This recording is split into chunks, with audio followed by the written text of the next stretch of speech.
Okay, good morning, student. Once again, yesterday we made discussion on magnetron. Okay, magnetron is it was a powerful high power microwave oscillator. Okay, we discussed in detail yesterday its types. Cavity magnetron. It is rather more applicable in the field, especially in high modern communication system, radar, satellite, and other sources. Okay. Then we have also discussed the cavity structure, cutaway view of the magnetron. It is a cross field device. Okay. Fine. We have discussed the concept of pi mode, through which mode in the see 180-degree phase difference is I mean it is lying in between the adjacent nodes of all the adjacent nodes of the magnetron. So even some other other you can say angle phase difference can be occurred. Oscillations will be created but will not be sustained. So you can get the consistent, sustained, and uniform oscillations, especially in case of pi mode only. Clear? हाँ जी sir. Yesterday I expressed. Okay. Then we have also discussed the effect of electric and magnetic field in the absence of RF oscillations. ਕਿਹਦਾ effect electric ਤੇ magnetic field ਦਾ ਕਿਹਦੇ ਉੱਪਰ ਅਸਰ electrons ਦੀ movement ਦੇ ਉੱਪਰ ਅਸਰ ਪਤਾ ਲੱਗ ਗਿਆ ਕੈ ਇਲੈਕਟ੍ਰੋਨ ਜਿਹੜੇ ਕੈਥੋਡ ਤੋਂ ਜਨਰੇਟ ਹੋਣੇ ਆ ਔਰ ਉਹਨੀ ਇੰਟਰੈਕਸ਼ਨ ਸਪੇਸ ਦੇ ਵਿੱਚ ਜਿਹੜੇ ਫੇਵਰਡ ਇਲੈਕਟ੍ਰੋਨਸ ਆ ਉਹਦਾ ਬੰਚ ਬਣ ਜਾਏਗਾ ਜਿਹੜੇ ਅਨਫੇਵਰਡ ਆ ਉਹਦਾ ਬੰਚ ਨਹੀਂ ਬਣੇਗਾ ਰਾਦਰ ਉਹ ਕੈਥੋਡ ਵੱਲ ਨੂੰ ਬੈਕ ਆ ਜਾਣਗੇ ਰਿਟਰਨ ਹੋ ਜਾਣਗੇ ਕਲੀਅਰ ਫਿਰ ਆਪਾਂ ਜ਼ੀਰੋ ਮੈਗਨੈਟਿਕ ਫੀਲਡ ਸਟ੍ਰੈਂਥ ਦੀ ਗੱਲ ਕੀਤੀ ਥੋੜੀ ਜਿਹੀ ਵਧਾ ਕੇ ਗੱਲ ਕੀਤੀ ਕੱਟ ਆਫ ਮੈਗਨੈਟਿਕ ਫੀਲਡ ਦੀ ਗੱਲ ਕੀਤੀ ਬਿਯੋਂਡ ਕੱਟ ਆਫ ਕੀਤੀ ਠੀਕ ਹੈ ਠੀਕ ਹੈ ਇਹਦੀ ਗੱਲ ਕੀਤੀ RF oscillation ਦੀ ਗੱਲ ਫਿਰ ਤਿੰਨੋਂ ਫੋਰਸਿਸ ਦੀ ਗੱਲ ਕੀਤੀ ਰਿਜ਼ਲਟੈਂਟ ਦੀ ਗੱਲ ਕੀਤੀ ਇਕੁਇਲਿਬਰੀਅਮ ਦੀ ਗੱਲ ਕੀਤੀ ਠੀਕ ਹੈ ਤੇ ਆ ਦੇਖੋ ਤਿੰਨ ਫੋਰਸਾਂ ਜਿੱਦਾਂ ਬਰਾਬਰ ਹੁੰਦੀਆਂ ਉਹਦੀ ਇਲੈਕਟ੍ਰੋਨ ਜਿਹੜਾ ਟ੍ਰੈਜੈਕਟਰੀ ਆ ਵੀ ਉਹ ਤੇ ਤਿੰਨੋਂ ਫੋਰਸਾਂ ਫਿਰ ਰਿਜ਼ਲਟੈਂਟ ਦੀ ਗੱਲ ਕੀਤੀ ਰਿਜ਼ਲਟੈਂਟ ਤੋਂ ਬਾਅਦ ਆਪਾਂ ਰੇਡੀਅਸ ਆਫ ਕਰਵੇਚਰ ਉਹ ਕੱਢਿਆ ਜਾਂ ਵੈਲੋਸਿਟੀ ਕੱਢੀ ਆ ਦੇਖੋ ਸੋ ਰੇਡੀਅਸ ਆਫ ਕਰਵੇਚਰ ਵੈਲੋਸਿਟੀ ਦੇ ਪ੍ਰੋਪੋਰਸ਼ਨ ਜੇ ਵੈਲੋਸਿਟੀ ਜ਼ਿਆਦਾ ਤੇ ਰੇਡੀਅਸ ਆਫ ਕਰਵੇਚਰ ਜ਼ਿਆਦਾ ਜੇ ਮੈਗਨੈਟਿਕ ਫਲਕਸ ਜ਼ਿਆਦਾ it means radius of curvature ਘੱਟ ਸੋ ਉਹੀ ਜੇ ਮੈਗਨੈਟਿਕ ਫਲਕਸ ਹੈ ਤੇ ਉਹ ਬੈਂਡ ਹੋਈ ਜਾ ਰਿਹਾ ਇਲੈਕਟ੍ਰੋਨ ਤੇ ਬੈਂਡ ਹੋਣ ਦਾ ਮਤਲਬ ਉਹਦਾ ਰੇਡੀਅਸ ਆਫ ਕਰਵੇਚਰ ਘਟੀ ਜਾ ਰਿਹਾ ਕਲੀਅਰ हाँ जी सर। ਹਾਂ ਕੱਲ ਹੀ ਮੈਂ ਕਰਵਾਤਾ ਸੀ ਦੁਬਾਰਾ ਰਿਵਿਊ ਕਰਵਾ हाँ ਰਿਹਾ जी ਚਲੋ सर। ਹਨਾ ਪਾਈ ਮੋਡ ਆਸੀਲੇਸ਼ਨ ਵੀ ਆਪਾਂ ਡਿਸਕਸ ਕਰ ਲਿਆ ਸੀ ਫਿਰ ਆਪਾਂ ਫੇਸ ਫੋਕਸਿੰਗ ਇਫੈਕਟ ਦੀ ਗੱਲ ਕੀਤੀ ਸੀ ਜਿੱਦਾਂ ਬੰਚਿੰਗ ਜਿਹੜਾ ਪ੍ਰੋਸੈਸ ਆ ਇੱਥੇ ਬੰਚਿੰਗ ਨੂੰ ਫੇਸ ਫੋਕਸਿੰਗ ਇਫੈਕਟ ਬੋਲਦੇ ਆ ਕਲੀਅਰ ਜਿੱਦਾਂ ਮੈਂ ਕਿਹਾ ਸੀ ਕਿ ਜਿੱਦਾਂ ਚੱਕੇ ਦੀਆਂ ਤਾਰਾਂ ਉਹਨੂੰ ਬੋਲਦਾ ਸਪੋਕਸ ਆਫ ਵੀਲ ਉਹ ਜਿਹੜੇ ਇਲੈਕਟ੍ਰੋਨਸ ਆ ਉਹ ਆਪਣੇ ਆਪ ਨੂੰ ਉਦਾਂ ਐਡਜਸਟ ਕਰ ਲੈਂਦੇ ਆ ਕਰਦੇ ਰੋਟੇਟ ਹੀ ਆ ਪਤਾ ਲੱਗ ਗਿਆ ਉਹਦੇ ਕਰਕੇ ਚਾਰਜ ਜਾਂ ਪ੍ਰੋਡਿਊਸ ਹੋ ਜਾਂਦਾ ਪਤਾ ਲੱਗ ਗਿਆ ਉਹਨੂੰ ਆਪਾਂ हाँ जी। ਫਿਰ ਉਹ ਮਤਲਬ ਉਹ ਇਲੈਕਟ੍ਰੋਨਸ ਦੀ ਤੇ RF ਫੀਲਡ ਇੱਥੇ RF ਫੀਲਡ ਕਿਹਦਾ ਜਿਹੜੀਆਂ ਮਾਈਕ੍ਰੋਵੇਵ ਆਸੀਲੇਸ਼ਨ ਅਕਰ ਹੋਣ ਦਾ ਕਾਰਨ ਮੈਂ ਉਹੀ ਕੱਲ ਗਿਆ ਸੀ ਸਵਿਚਿੰਗ ਟ੍ਰਾਂਜੀਐਂਟ ਤੇ ਨੋਇਜ਼ ਇਹ ਅਸੀਂ ਅਜ਼ਿਊਮ ਕਰਕੇ ਚੱਲਣਾ ਦੇਖੋ ਜਿਹੜੀਆਂ ਆਸੀਲੇਸ਼ਨਸ ਆ ਉਹ ਚਾਹੇ ਰਿਫਲੈਕਸ ਕ੍ਰਿਸਟਲ ਦੀ ਗੱਲ ਆ ਉੱਥੇ ਵੀ ਅਜ਼ਿਊਮ ਕੀਤਾ ਸੀ ਚਾਹੇ ਮੈਗਨੀਟ੍ਰੋਨ ਹੈ ਉੱਥੇ ਵੀ ਨੋਇਜ਼ ਕਰਕੇ ਟ੍ਰਾਂਜੀਐਂਟਸ ਕਰਕੇ ਸਵਿਚਿੰਗ ਟ੍ਰਾਂਜੀਐਂਟਸ ਕਰਕੇ ਜਿਹੜੀ ਆ ਆਸੀਲੇਸ਼ਨ ਪ੍ਰੋਡਿਊਸ ਹੋ ਜਾਂਦੀ ਆ ਪਰ ਉਸ ਆਸੀਲੇਸ਼ਨ ਨੂੰ ਕਿਉਂਕਿ ਜੇ ਅਸੀਂ ਉਹਨੂੰ ਸਸਟੇਨ ਨਹੀਂ ਕਰਦੇ ਆ ਤੇ ਉਹ ਡੈਮਡ ਬਣ ਜਾਣਗੀਆਂ ਉਹਨੂੰ ਸਸਟੇਨ ਕਰਨ ਵਾਸਤੇ ਆ ਸਾਰਾ ਮਕੈਨਿਜ਼ਮ ਜਿਹੜਾ ਅਸੀਂ ਅਪਣਾਉਂਦੇ ਆ ਪਤਾ ਲੱਗ ਗਿਆ ਇੰਟਰੈਕਸ਼ਨ ਸਪੇਸ ਵਿੱਚ ਇਲੈਕਟ੍ਰੋਨਸ ਦੀ ਬੰਚਿੰਗ ਕਰਵਾਉਂਦੇ ਆ ਇਹ ਉਹ ਤਾਂ ਕਿ ਫੇਵਰਡ ਇਲੈਕਟ੍ਰੋਨ ਜਿਹੜੇ ਬੰਚ ਬਣ ਜਾਣ ਔਰ ਬੰਚ ਬਣੇਗਾ ਤੇ ਜਿਹੜਾ ਉਹ RF ਫੀਲਡ ਵਿੱਚ ਆਸੀਲੇਸ਼ਨ ਹੋਏਗੀ ਉਹਨੂੰ ਉਹ ਬੰਚ ਆਪਣੀ એનર્ਜੀ ਟ੍ਰਾਂਸਫਰ ਕਰਦਾ ਜਾਏਗਾ ਤੇ ਇਲੈਕਟ੍ਰੋਨ ਜਿਹੜੀਆਂ ਆਸੀਲੇਸ਼ਨਸ ਆ ਉਹ ਸਸਟੇਨ ਹੁੰਦੀਆਂ ਜਾਣਗੀਆਂ ਤੇ ਕਿਸੇ ਇੱਕ ਕੈਵਿਟੀ ਤੋਂ ਅਸੀਂ ਆਊਟਪੁੱਟ ਲੈ ਸਕਦੇ ਕਲੀਅਰ ਜਿੱਥੇ RF ਵੇਵ RF हाँ जी सर। ਕੇਬਲ ਦੀ ਜਾਂ ਕੋਐਕਸ਼ਲ ਕੇਬਲ ਦੀ ਜਾਂ यस। ਵੇਵਗਾਈਡ ਦੀ ਕਪਲਿੰਗ ਕੀਤੀ ਹੋਏਗੀ ਕਲੀਅਰ हाँ जी सर। ਹਾਂ ਇਹ ਮੈਂ ਤੁਹਾਨੂੰ ਦੇਖੋ ਰਿਪੀਟ ਕਰਾਤਾ ਦੁਬਾਰਾ ਠੀਕ ਹੈ हाँ जी सर। ਚਲੋ ਮੈਂ ਕਿਹਾ ਬੱਚੇ ਆ ਹਨਾ ਫੇਸ ਫੋਕਸਿੰਗ ਇਫੈਕਟ ਦੀ ਗੱਲ ਕੀਤੀ ਫਿਰ ਆਪਾਂ ਇਹਨੂੰ ਸਪੇਸ ਚਾਰਜ ਵੀ ਕਹਿੰਦੇ ਇਹਨੂੰ ਐਂਟੀ ਕਲੌਕਵਾਈਜ਼ ਦੇ ਵਿੱਚ ਰੋਟੇਟ ਕਰ ਰਿਹਾ ਹਨਾ ਆ ਦੇਖੋ ਸਸਟੇਨਡ ਆਸੀਲੇਸ਼ਨ ਦੀ ਗੱਲ ਹਨਾ ਠੀਕ ਹੈ RF ਫੀਲਡ ਨੂੰ ਜਾਂ RF ਵੋਲਟੇਜ ਨੂੰ ਆਪਾਂ RF ਫੀਲਡ ਕੀ ਆ ਜਿਹੜੀਆਂ ਮਾਈਕ੍ਰੋਵੇਵ ਆਸੀਲੇਸ਼ਨਸ ਆ ਉਹਨੂੰ ਹੀ ਅਸੀਂ RF ਕਹਿੰਦੇ ਆ। ਕਲੀਅਰ? ਠੀਕ ਹੈ। ਹਾਂ, ਚਲੋ ਹੁਣ ਆਪਾਂ ਗੱਲ ਹਾਂਜੀ ਸਰ। ਕਰਾਂਗੇ ਅਗਲੇ ਟੌਪਿਕ ਦੀ। ਇਹ ਤੋਂ ਕਿਉਂਕਿ ਮੈਗਨੀਟ੍ਰੋਨ ਦਾ ਥੋੜਾ ਜਿਹਾ ਟੌਪਿਕ ਵੱਡਾ ਆ, ਇਹ ਐਜ਼ ਆਸੀਲੇਟਰ, ਪਾਵਰਫੁਲ ਆਸੀਲੇਟਰ ਕੰਮ ਕਰਦਾ, ਪਰ ਇਹਦੀ ਜਿਹੜੀ ਥੋੜੀ ਜੀ ਡਿਸਕ੍ਰਿਪਸ਼ਨ ਆ ਉਹ ਵਾਸਟ ਆ। ਤੇ ਕੱਲ ਆਪਾਂ ਇੱਥੋਂ ਕਿਉਂਕਿ ਪੀਰੀਅਡ ਟਾਈਮ ਹੋ ਗਿਆ ਸੀਗਾ, ਇਸ ਕਰਕੇ ਮੈਂ ਕਿਹਾ ਚਲੋ ਜਿੰਨਾ ਹੋ ਸਕਦਾ ਆਪਾਂ ਉਹਨੂੰ ਕਰਾ ਦਈਏ। ਠੀਕ ਹੈ। ਤੋ ਹੁਣ ਆਪਾਂ ਅੱਜ ਗੱਲ ਕਰਾਂਗੇ ਵੀ ਮੈਗਨੀਟ੍ਰੋਨ ਦੇ ਵਿੱਚ ਮੋਡ ਜੰਪ ਕਿੱਦਾਂ ਕਰਦਾ। ਅਗਰ ਮੋਡ ਜੰਪਿੰਗ ਆ ਤੇ ਫਿਰ ਕਿੱਦਾਂ ਦੀ ਪ੍ਰੋਬਲਮ ਆਉਂਦੀ ਆ। ਠੀਕ ਹੈ, ਜਿੱਦਾਂ ਹੁਣ ਮੈਂ ਇਹ ਡਿਸਕਸ ਕਰਨ ਲੱਗਾ, ਕਹਿੰਦਾ mode jumping in magnetron because the magnetron has 8 or more coupled cavity resonators। ਠੀਕ ਹੈ, 8 ਜਾਂ 8 ਤੋਂ ਵੱਧ ਵੀ cavity resonator ਹੋ ਸਕਦੇ ਆ। several different modes of oscillations are possible। ਆ ਤਾਂ ਫਿਰ ਕਈ ਜਿਹੜੇ oscillation ਦੇ ਜਿਹੜੇ modes ਆ, ਅਲੱਗ-ਅਲੱਗ modes ਆ, ਉਹ ਵੀ possible ਹੋ ਸਕਦੇ ਆ। तो oscillating frequencies corresponding to different modes are not same। देखो अंडरलाइन किया है, ये चीज ध्यान दियो। oscillating frequency corresponding to different modes, ਇਹਦਾ मतलब जिन्ने मोड आ वो सारे अलग अलग है, ਉਹਦੀ frequency भी same नहीं है। पता लग गया? तो resonant modes of magnetron are very close to each other।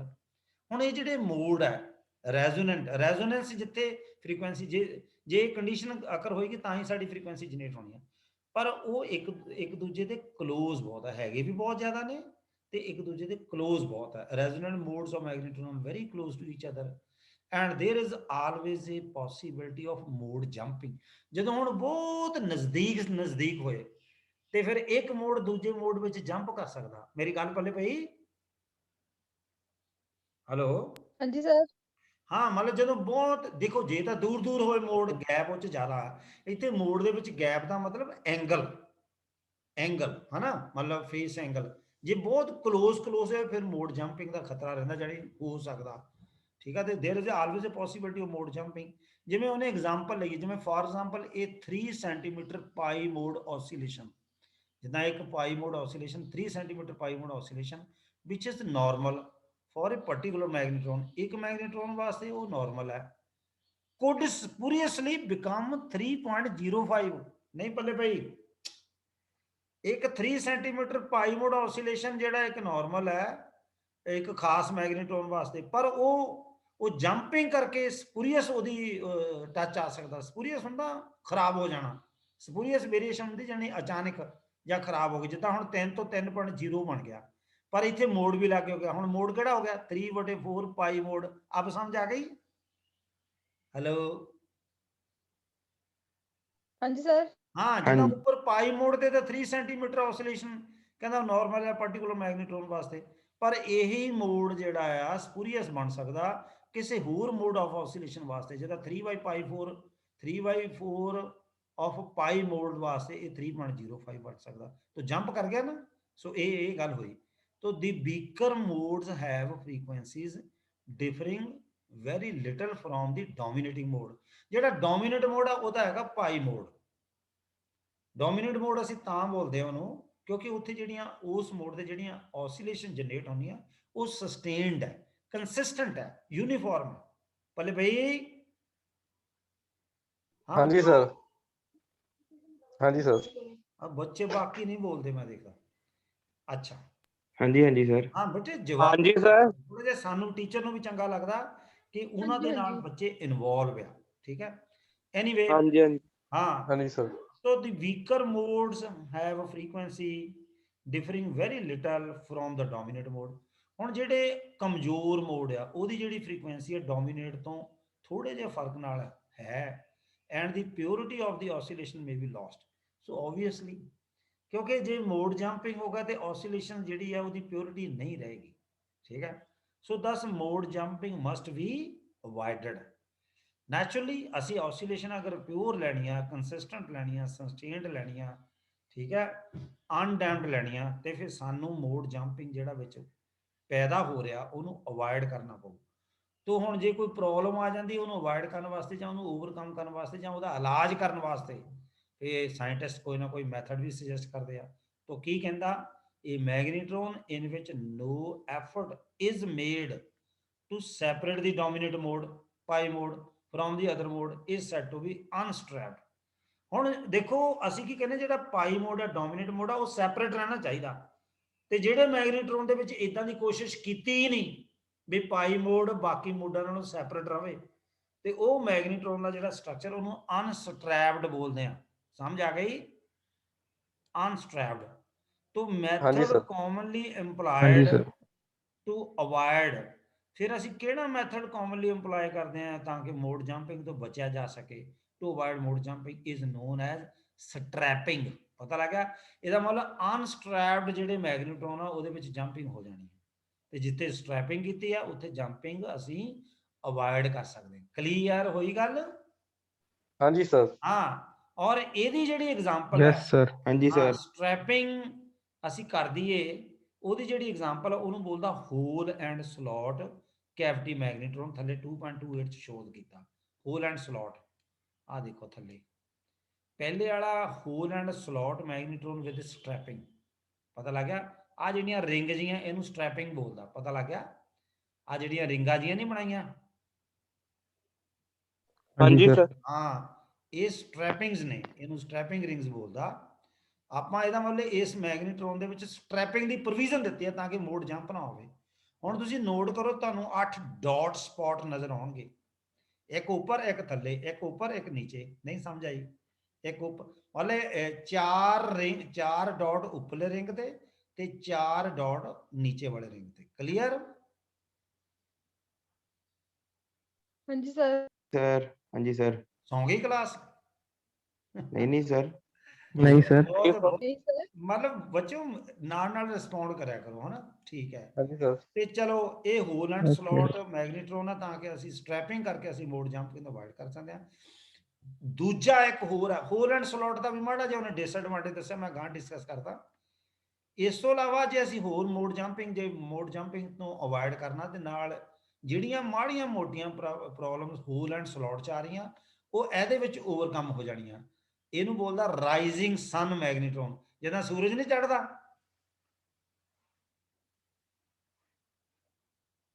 हाँ जी हाँ जी सर। सर। ਰਾਈਜ਼ਿੰਗ ਸਨ ਮੈਗਨੀਟ੍ਰੋਨ ਅਨੋਡ ਬਲੌਕ। ਠੀਕ ਹੈ, ਤੋਂ ਆਪਾਂ ਇਹਦੀ ਗੱਲ ਕਰਦੇ ਹਾਂ। ਕੀ ਆਂਦਾ? ਕਹਿੰਦਾ separation of pi mode is done by strapping method. ਤੋਂ ਜਿਹੜਾ ਪਾਈ ਮੋਡ ਆ, ਜਿੱਥੇ ਸਾਨੂੰ ਔਸੀਲੇਸ਼ਨ ਸਸਟੇਨਡ ਮਿਲਣੀਆਂ, ਕੰਸਿਸਟੈਂਟ ਮਿਲਣੀਆਂ, ਅਨਡੈਮਡ ਮਿਲਣੀਆਂ, ਉਹ ਮੋਡ ਬਾਕੀ ਮੋਡਾਂ ਨਾਲੋਂ ਸੈਪਰੇਟ ਹੋਣਾ ਚਾਹੀਦਾ। ਠੀਕ ਹੈ, ਔਰ ਜੇ ਅਸੀਂ ਉਹਨੂੰ ਸੈਪਰੇਟ ਰੱਖਣਾ ਤੇ ਸਾਨੂੰ ਸਟ੍ਰੈਪਿੰਗ ਮੈਥਡ ਅਪਣਾਉਣੀ ਪਊਗੀ। ਠੀਕ ਹੈ, ਸੋ ਇਨ ਦਿਸ ਮੈਥਡ ਕਹਿੰਦਾ 2 metallic rings of heavy gauge, ਮਤਲਬ ਥੋੜੀਆਂ ਮੋਟੀਆਂ ਹੁੰਦੀਆਂ ਤਾਰਾਂ, ਗੇਜ ਦਾ ਮਤਲਬ ਜ਼ਿਆਦਾ, are connected to alternate anode poles. Alternate ਦਾ ਮਤਲਬ ਸਮਝ ਆ ਗਿਆ? ਇੱਕ ਛੱਡ ਕੇ ਦੂਜਾ। ਹਾਂਜੀ ਸਰ। हाँ जी ਹਾਂ, sir. Alternate. one ring is connected to हाँ odd ji sir. numbered anode poles and other to the even numbered of anode poles। ਪਤਾ ਲੱਗ ਗਿਆ? ਜਿੱਦਾਂ 2 4 6 8 1 3 5 7। ਕਲੀਅਰ? हाँ जी सर। ਹਾਂ, so these Sir, are हाँ poles जी। that should be in phase। ਆ ਦੇਖੋ, ਮਤਲਬ ਇਹ ਜਿਹੜੇ poles ਆ in phase ਹੋਣੇ ਚਾਹੀਦੇ with each other for the pi mode। clear? so this is done in order to make 2 pi anode poles together। ਜਿੱਦਾਂ ਦੇਖੋ in phase ਦਾ ਮਤਲਬ ਹੁੰਦਾ ਜਿੱਥੇ phase difference ਕੋਈ ਵੀ ਨਾ ਹੋਵੇ, ਜਿੱਦਾਂ 0 ਆ ਜਾਂ 2 pi 360 ਹੋ ਗਿਆ, 4 pi ਵੀ 0 ਤੇ ਹੀ ਆਉਣਾ, 6 pi ਵੀ ਉੱਥੇ ਹੀ ਹੋਣਾ। ਠੀਕ ਹੈ ਨਾ? ਐਦਾਂ ਪਤਾ ਲੱਗ ਗਿਆ? these are the poles that should be in phase। ਠੀਕ ਹੈ, ਓਕੇ। ਅੱਗੇ ਕੀ ਕਹਿੰਦਾ? however, ਹੁਣ ਦੇਖੋ ਇਹਦਾ ਕੁਝ ਇੱਕ ਡਿਸਐਡਵਾਂਟੇਜ ਵੀ ਆ, ਥੋੜਾ ਜਿਹਾ ਸਲਾਈਡ ਜਿਹਾ। however, strapping may cause power loss in the metallic rings and become unsatisfactory। ਮੇਰੀ ਗੱਲ ਸਮਝ ਆਈ? ਜਿਹੜੀ ਪਾਵਰ ਅਸੀਂ ਐਨੋਡ ਵਿਦ ਰਿਸਪੈਕਟ ਟੂ ਕੈਥੋਡ ਦੇਣੀ ਹੈ, ਅਸੀਂ ਤਾਂ ਕਹਿੰਦੇ ਕਿ ਦੋਨੋਂ ਇਲੈਕਟ੍ਰੋਨ ਨੂੰ ਪਾਵਰ ਜਾਵੇ ਤੇ ਇੰਟਰੈਕਸ਼ਨ ਸਪੇਸ ਦੇ ਵਿੱਚ ਜਿਹੜਾ ਇਲੈਕਟ੍ਰੋਨਸ ਮੂਵ ਕਰ ਰਿਹਾ, ਇਲੈਕਟ੍ਰੋਨਸ ਜੰਪ ਜਨਰੇਟ ਹੋ ਕੇ ਕੈਥੋਡ ਤੋਂ, ਉਹ ਇੰਟਰੈਕਸ਼ਨ ਸਪੇਸ ਵਿੱਚ ਉਹਦੀ ਬੰਚਿੰਗ ਬਣੇ, ਫੇਵਰਡ ਇਲੈਕਟ੍ਰੋਨਸ ਇਕੱਠੇ ਹੋ ਕੇ ਤੇ ਉਹ ਆਪਣੀ એનર્ਜੀ ਟ੍ਰਾਂਸਫਰ ਕਰੇ। ਪਰ ਕਿਉਂਕਿ ਮੋਡ ਜੰਪ ਕਰ ਜਾਂਦਾ, ਅਸੀਂ ਉੱਤੇ ਰਿੰਗਸ ਪ੍ਰੋਵਾਈਡ ਕਰਤੀਆਂ, ਸਟ੍ਰੈਪਿੰਗ ਕਰਤੀ, ਪਰ ਫਿਰ ਜਿਹੜੀ ਸਾਡੀ એનર્ਜੀ ਆ, ਚਾਹੇ ਉਹ ਮੈਗਨੈਟਿਕ ਫੀਲਡ ਵਾਲੀ ਚਾਹੇ ਇਲੈਕਟ੍ਰਿਕ ਫੀਲਡ ਵਾਲੀ, ਥੋੜਾ ਜਿਹਾ ਉਹਦਾ ਉੱਥੇ ਲਾਸ ਹੋ ਜਾਂਦਾ ਹੀਟ ਕਰਕੇ। ਠੀਕ ਹੈ, so strapping may cause power loss in the metallic rings and may become unsatisfactory also at higher frequencies। ਇਹ point note ਕਰੋ, it will be difficult to maintain RF field within the interaction space. Hire frequency ਤੇ ਵੀ ਜਿਹੜਾ RF field ਹੈ ਉਹਨੂੰ maintain ਕਰਨਾ interaction space ਦੇ ਵਿੱਚ difficult ਹੋ ਜਾਂਦਾ। ਐਟ ਹਾਈ ਫ੍ਰੀਕੁਐਂਸੀ ਤੇ ਹੁੰਦਾ ਕੀ ਆ, ਇੰਡਕਟੈਂਸ ਤੇ ਕਪੈਸਿਟੈਂਸ ਇਫੈਕਟ ਜਿਹੜੇ ਆ ਉਹ ਜਾਗ ਜਾਂਦੇ ਆ। ਮੈਂ ਤੁਹਾਨੂੰ ਨਾ ਅਗਲਾ ਚੈਪਟਰ ਆਉਣਾ ਤੀਸਰਾ, ਪਹਿਲਾ ਆਪਾਂ ਖਤਮ ਕਰ ਲਿਆ, ਦੂਜਾ ਇਹ ਆ। ਤੀਸਰਾ ਜਾਂ ਜਿਹੜਾ ਚੌਥਾ ਚੈਪਟਰ ਹੋਊਗਾ ਜਿੱਥੇ ਮਾਈਕ੍ਰੋਵੇਵ ਕੰਪੋਨੈਂਟ ਪੜਾਂਗੇ ਜਾਂ ਅਸੀਂ ਵੇਵਗਾਈਡ ਪੜਾਂਗੇ, ਉੱਥੇ ਤੁਹਾਨੂੰ ਮੈਂ ਦੱਸੂਗਾ ਵੀ ਹਾਈ ਫ੍ਰੀਕੁਐਂਸੀ ਤੇ ਇੰਡਕਟੈਂਸ ਤੇ ਕਪੈਸਿਟੈਂਸ ਇਫੈਕਟ ਕਿੱਦਾਂ ਆ ਜਾਂਦੇ ਆ। ਤੋ ਕਹਿੰਦਾ at high frequency inductance and capacitance effect may come into the picture due to which stray effects may be introduced। ਹੁਣ ਇੰਡਕਟੈਂਸ ਤੇ ਕਪੈਸਿਟੈਂਸ ਇਫੈਕਟ ਆਉਣ ਕਰਕੇ ਜਿਹੜੇ ਸਟ੍ਰੇ ਇਫੈਕਟ ਆ ਉਹ ਆ ਜਾਂਦੇ ਆ, ਭਟਕਦੇ ਹੋਏ ਇਫੈਕਟ ਉਹ ਪੈਦਾ ਹੋ ਜਾਂਦੇ ਆ।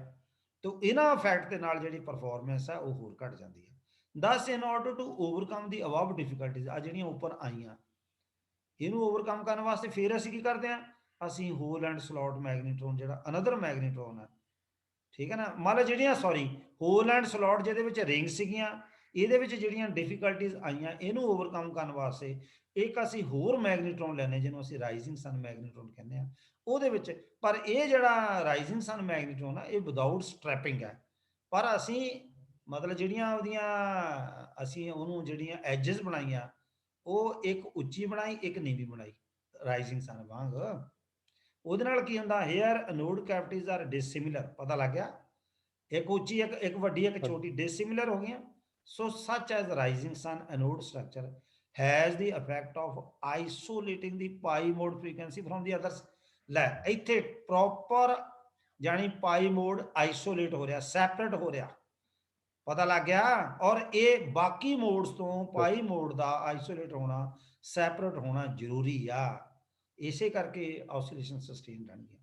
ਸੋ ਕਨਸੀਕੁਐਂਟਲੀ adjacent cavities ਆਸਿਲੇਟ at widely different frequencies. ਸੋ ਠੀਕ ਹੈ, ਹੁਣ ਇਹਦਾ ਮਤਲਬ ਹਾਂਜੀ ਸਰ। ਐਡਜੈਸੈਂਟ ਕੈਵਿਟੀਜ਼ ਨੇ ਉਹ ਡਿਫਰੈਂਟ ਫ੍ਰੀਕੁਐਂਸੀ ਤੇ ਆਸਿਲੇਟ ਕਰਦੀਆਂ ਨੇ and hence separation of pi mode will be quite effective. Clear? ਤੋ ਸਾਡਾ ਹਾਂਜੀ ਸਰ। ਸੈਪਰੇਟ ਜਿਹੜਾ ਆ ਉਹ ਹੋ ਸਕਦਾ, ਇਫੈਕਟਿਵ ਹੋ ਸਕਦਾ। ਹਾਂਜੀ ਸਰ। ਇਹਦੇ ਵਿੱਚ ਕੁਝ ਟਰਮਾਂ ਇਹਦੇ ਨਾਲ ਜੁੜੀਆਂ ਹੋਰ ਆ ਮੈਗਨੀਟ੍ਰੋਨ ਨਾਲ। ਆਪਾਂ ਮੋਡ ਜੰਪਿੰਗ ਦੀ ਗੱਲ ਕੀਤੀ, ਫਿਰ ਮੋਡ ਜੰਪਿੰਗ ਅਗਰ ਪੈਦਾ ਹੋ ਜਾਂਦਾ ਉਹਦੇ ਨਾਲ ਕਿਹੜਾ ਪਰਫਾਰਮੈਂਸ ਘਟਦੀ ਆ। ਮੋਡ ਜੰਪਿੰਗ ਨੂੰ ਅਵੋਇਡ ਕਰਨ ਵਾਸਤੇ ਹੋਲ ਐਂਡ ਸਲੋਟ ਮੈਗਨੀਟ੍ਰੋਨ ਲੈਂਦੇ ਆ ਜਿਹਦੇ ਵਿੱਚ ਸਟ੍ਰੈਪਿੰਗਸ ਪ੍ਰੋਵਾਈਡ ਕੀਤੀਆਂ, ਉਹ ਕੁਝ ਪਾਵਰ ਲਾਸ ਉੱਥੇ ਹੋ ਜਾਂਦਾ, ਫਿਰ ਹਾਈ ਫ੍ਰੀਕੁਐਂਸੀ ਦੇ ਇੰਡਕਟੈਂਸ ਤੇ ਕਪੈਸਿਟੈਂਸ ਇਫੈਕਟ ਜਾਗ ਜਾਂਦੇ ਆ ਜਿਹਦੇ ਨਾਲ ਉਹਦੀ ਪਰਫਾਰਮੈਂਸ ਹੋਰ ਡਿਟੀਰੀਓਰੇਟ ਕਰ ਜਾਂਦੀ ਹੈ। ਫਿਰ ਅਸੀਂ ਰਾਈਜ਼ਿੰਗ ਸਨ ਮੈਗਨੀਟ੍ਰੋਨ ਲਿਆ ਜਿੱਥੇ ਅਸੀਂ ਨੋਡ ਕੈਵਿਟੀਜ਼ ਨੂੰ ਅਨਈਵਨ ਵੇ ਨਾਲ ਲਿਆ, ਡਿਸਿਮਿਲਰ ਵੇ ਨਾਲ ਲਿਆ। ਜਿਹੜੀਆਂ ਪ੍ਰੋਬਲਮਸ ਹੋਲ ਐਂਡ ਸਲੋਟ ਮੈਗਨੀਟ੍ਰੋਨ ਚ ਆਈਆਂ ਉਹ ਇੱਥੇ ਓਵਰਕਮ ਹੋ ਜਾਣਗੀਆਂ। ਕਲੀਅਰ? ਔਰ ਇਹ ਵਿਦਆਊਟ ਸਟੈਪਿੰਗ ਹੈ ਲਾਸਟ ਵਾਲਾ। ਠੀਕ ਹੈ, ਹੁਣ ਦੋ ਟਰਮਾਂ ਜਿਹੜੀਆਂ ਇੰਪੋਰਟੈਂਟ ਆ, ਇੱਕ ਹੈਗੀ ਫ੍ਰੀਕੁਐਂਸੀ ਪੁਸ਼ਿੰਗ, ਦੂਜੀ ਹੈਗੀ ਫ੍ਰੀਕੁਐਂਸੀ ਪੁਲਿੰਗ। ਆਪਾਂ ਨੂੰ ਤਾਂ ਇਦਾਂ ਲੱਗਦਾ ਵੀ ਇਹਨੂੰ ਧੱਕਾ ਦੇਣਾ ਤੇ ਉਹਨੂੰ ਖਿੱਚਣਾ, ਇੱਥੇ ਧੱਕਾ ਕਿਹਨੂੰ ਦੇਣਾ ਤੇ ਕਿੱਦਾਂ ਖਿੱਚਣਾ, ਇੱਥੇ ਹੁਣ ਗੱਲ ਕਿਹਦੀ ਹੋ ਰਹੀ ਆ। ਠੀਕ ਹੈ, ਫ੍ਰੀਕੁਐਂਸੀ ਪੁਸ਼ਿੰਗ ਤੇ ਪੁਲਿੰਗ ਕੀ ਆ।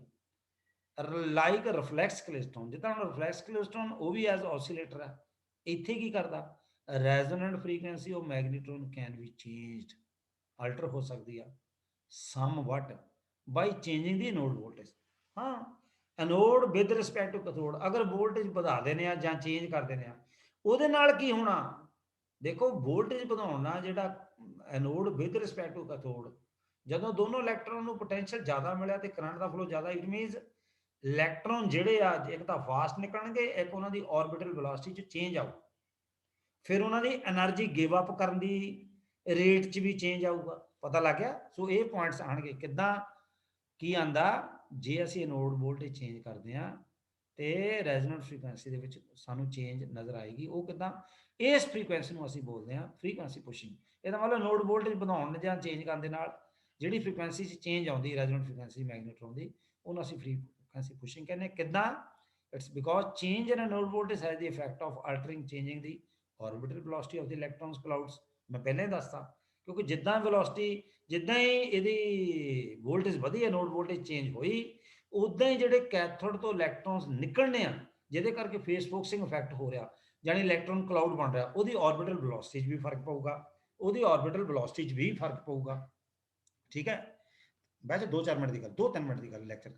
So this in turn alters the rate at which the energy is given up to the anode resonators and therefore changes the oscillating frequency. ਕੀ ਦੱਸਿਆ ਮੈਂ ਤੁਹਾਨੂੰ? ਕੀ ਦੱਸਿਆ? anode voltage change ਹੋਣ ਨਾਲ ਜਿਹੜਾ ਕੈਥੋਡ ਤੋਂ ਇਲੈਕਟ੍ਰੋਨਸ ਨਿਕਲਦੇ ਆ, ਜਿਹੜੇ ਇੰਟਰੈਕਸ਼ਨ ਸਪੇਸ ਵਿੱਚ ਕਲਾਉਡਸ ਬਣਾਉਂਦੇ ਨੇ, ਉਹਦੀ ਆਰਬਿਟਲ ਵੈਲੋਸਿਟੀ 'ਚ ਚੇਂਜ ਆ ਜਾਣੀ। ਜੇ ਉਹਦੀ ਆਰਬਿਟਲ ਵੈਲੋਸਿਟੀ 'ਚ ਚੇਂਜ ਆ ਗਈ, ਫਿਰ ਕੀ ਹੋਣਾ? this in turn alters the rate at which energy is given up to the anode resonators। तो ਜਿਹੜਾ ਹੁਣ ਜਿੱਦਾਂ ਜਿੱਦਾਂ ਉਹਦੀ ਆਰਬਿਟਲ ਵੈਲੋਸਿਟੀ ਵੱਧ ਗਈ ਜਾਂ ਚੇਂਜ ਆਈ, ਫਿਰ ਇਲੈਕਟ੍ਰੋਨਸ ਜਿਹੜੇ ਆ ਆਪਣੀ એનર્ਜੀ ਗਿਵ ਅਪ ਕਰਦੇ ਆ ਫੀਲਡ ਨੂੰ, ਉਹ ਰੇਟ 'ਚ ਵੀ ਚੇਂਜ ਆ ਜਾਏਗੀ and therefore changes the oscillating frequency as well. However frequency pushing can be prevented. ਕਿੱਦਾਂ ਕਰ ਸਕਦੇ ਪ੍ਰੀਵੈਂਟ ਇਸ ਰਕਮ ਨੂੰ, ਇਸ ਟਰਮ ਨੂੰ? Using a stabilised power supply against the inadvertent changes of node voltage. Inadvertent changes ਹੁੰਦਾ ਅਚਾਨਕ ਚੇਂਜ ਆ ਜਾਣਾ, ਅਚਨਚੇਤ। ਜਦੋਂ ਅਚਨਚੇਤ ਚੇਂਜ ਆ ਗਏ ਤੇ ਫਿਰ ਆਰਬਿਟਲ ਦੀ ਵੈਲੋਸਿਟੀ ਵਧਣੀ ਹੈ, ਇਲੈਕਟ੍ਰੋਨ ਦੀ ਸਪੀਡਸ, ਠੀਕ ਹੈ, ਉਹਦੇ ਕਰਕੇ ਫ੍ਰੀਕੁਐਂਸੀ ਚੇਂਜ ਹੋਣੀ ਹੈ। ਸੋ ਇਸ ਕਰਕੇ ਅਸੀਂ ਸਟੇਬਲਾਈਜ਼ਡ ਪਾਵਰ ਸਪਲਾਈ ਯੂਜ਼ ਕਰਦੇ ਹਾਂ, ਜਾਂ ਅੱਜ ਕੱਲ੍ਹ ਜਿਹੜੇ ਮੈਗਨੀਟ੍ਰੋਨ ਆ ਉਹਦੇ ਵਿੱਚ also voltage tuning of magnetron is quite feasible, ਇਹ ਵੀ ਹੈ, ਠੀਕ ਹੈ। ਦੂਸਰੀ ਇੱਕ ਟਰਮ ਹੋਰ ਹੈ, ਫ੍ਰੀਕੁਐਂਸੀ ਪੁਲਿੰਗ। ਕੀ ਹੁੰਦੀ ਹੈ ਫ੍ਰੀਕੁਐਂਸੀ ਪੁਲਿੰਗ? ਕੀ ਆ? ਲਾਈਕ ਉੱਪਰ ਪੁਸ਼ਿੰਗ ਸੀ, ਇਹ ਪੁਲਿੰਗ ਹੈ। Like any other oscillator, magnetron is also susceptible to frequency variation due to changes in the load impedance। susceptible ਹੁੰਦਾ ਕਿਸੇ ਚੀਜ਼ ਨੂੰ ਫਾਸਟ ਰਿਸਪੌਂਡ ਕਰਨਾ, ਜਾਨੀ ਮਤਲਬ ਆਪ ਕੰਡਕਟ ਕਰਨ ਲੱਗ ਪੈਣਾ। ਕਦੋਂ? ਮੰਨ ਲਓ ਇਹ ਸੋਰਸ ਆ, ਇਹਦੇ ਅੱਗੇ ਅੱਗੇ ਜਿਹੜਾ ਲੋਡ ਲੱਗਾ, ਅਗਰ ਲੋਡ ਦੀ ਇੰਪੀਡੈਂਸ ਦੇ ਵਿੱਚ ਚੇਂਜ ਆਉਂਦੀ ਆ, ਠੀਕ ਹੈ, ਤੇ ਇਹਦੀ ਫ੍ਰੀਕੁਐਂਸੀ ਵਿੱਚ ਵੀ ਚੇਂਜ ਆ ਜਾਣੀ। ਕਿੱਦਾਂ? this happens regardless of whether such load variations are purely resistive or involve reactance variation। ਕਹਿੰਦਾ ਇਹ ਚੀਜ਼ ਵਾਪਰਦੀ ਆ ਰਿਗਾਰਡਲੈਸ ਆਫ, ਚਾਹੇ ਉਹ ਲੋਡ ਪਿਓਰਲੀ ਰੈਜ਼ਿਸਟਿਵ ਹੋਵੇ ਜਿਸ 'ਚ ਵੇਰੀਏਸ਼ਨ ਹੋਣੀ, ਚਾਹੇ ਉਹ ਪਿਓਰਲੀ ਜਾਂ ਉਹਦੇ ਵਿੱਚ ਇੰਡਕਟੈਂਸ ਹੋਵੇ, ਇੰਡਕਟੈਂਸ ਵੇਰੀਏਸ਼ਨ ਹੋਵੇ।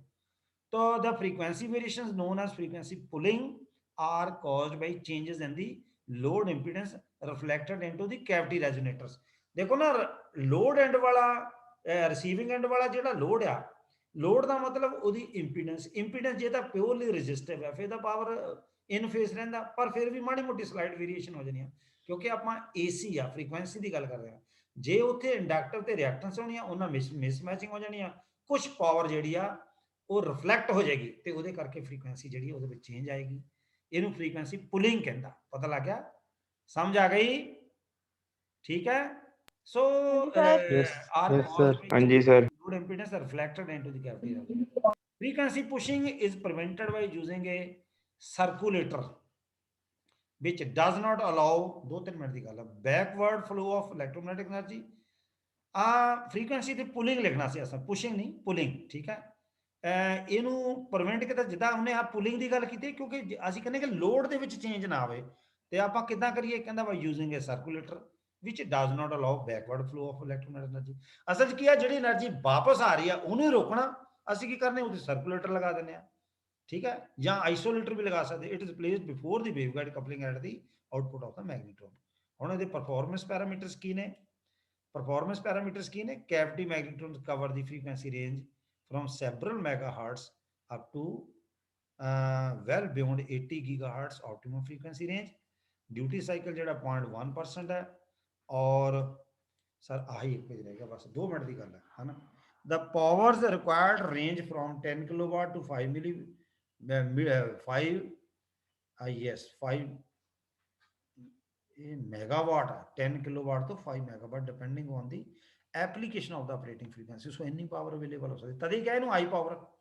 maximum available power range from 10 megawatt in the UHF band through 2 megawatt in the X band। ਦੇਖੋ ਫ੍ਰੀਕੁਐਂਸੀ ਵਧੀ ਜਾਂਦੀ ਤੇ ਉੱਤੇ ਸਾਨੂੰ ਪਾਵਰ ਘਟ ਜਾਣੀ ਆ, ਐਂਡ 100 ਗੀਗਾਹਰਟ ਤੇ 10 ਕਿਲੋਵਾਟ ਫਿਰ ਵੀ ਬਹੁਤ ਹੈ।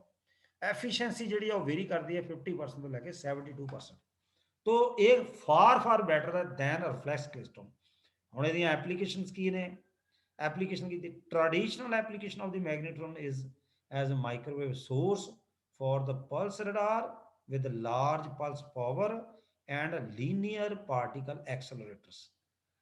so ਬੇਟੇ linear particle accelerators ਵੀ ਇੱਕ ਡਿਵਾਈਸ ਹੈ, ਤੇ ਰਡਾਰ ਵੀ ਇੱਕ ਮਾਡਰਨ ਐਡਵਾਂਸ ਕਮਿਊਨੀਕੇਸ਼ਨ ਸਿਸਟਮ ਹੈ, ਜਿੱਥੇ ਮਾਈਕ੍ਰੋਵੇਵ ਸੋਰਸ ਜਿਹੜਾ ਹੈ ਉਹ ਮੈਗਨੇਟ੍ਰੋਨ ਦੀ ਫਾਰਮ 'ਚ ਯੂਜ਼ ਕਰਦੇ, ਕਿਉਂਕਿ ਪਾਵਰ ਚਾਹੀਦੀ ਹੁੰਦੀ ਆ। ਸਿਗਨਲ ਅਸੀਂ ਦੂਰ ਤੱਕ ਭੇਜਣਾ। So magnetron tubes are used in sweep oscillators in telemetry and in missile applications as well. Magnetrons are capable of delivering high pulsed power outputs and are extensively used in radar systems. और fixed frequency continuous wave magnetrons are also, ਉਹ ਤੋਂ ਉੱਪਰ ਆਪਾਂ plus ਦੀ ਗੱਲ ਕੀਤੀ, ਹੁਣ ਇੱਥੇ CW ਦੀ ਗੱਲ ਕੀਤੀ, are also available. They are used extensively for industrial heating and microwave ovens. Operating frequency ਜਿਹੜੀ ਆ ਉਹ 900 ਮੈਗਾਹਰਟਜ਼ ਤੋਂ ਲੈ ਕੇ 2.5 ਗੀਗਾਹਰਟਜ਼ ਹੈ।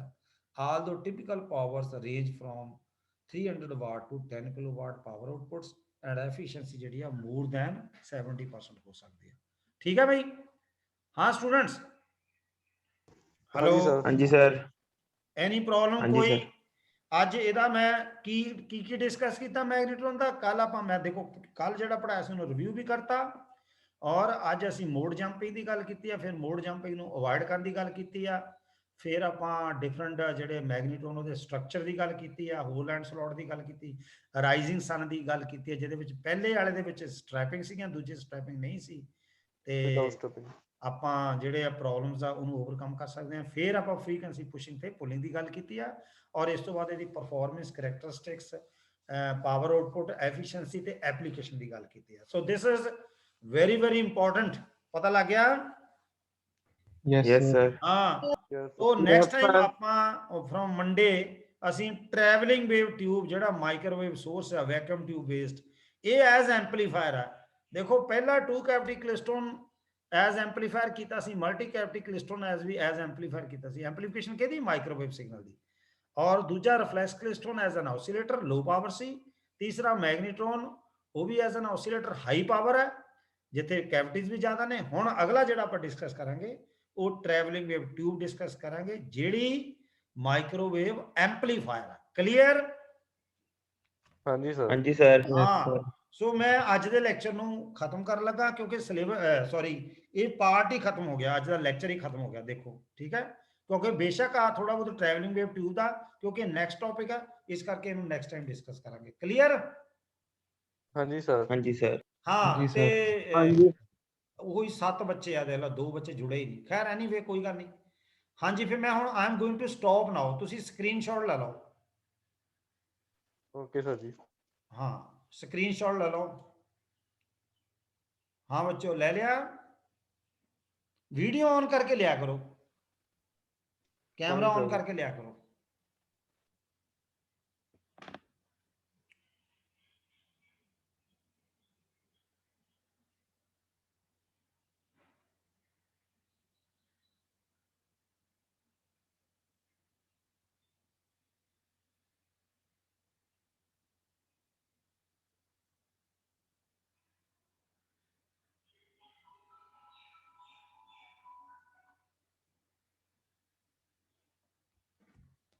हाँ बच्चों, ले लिया?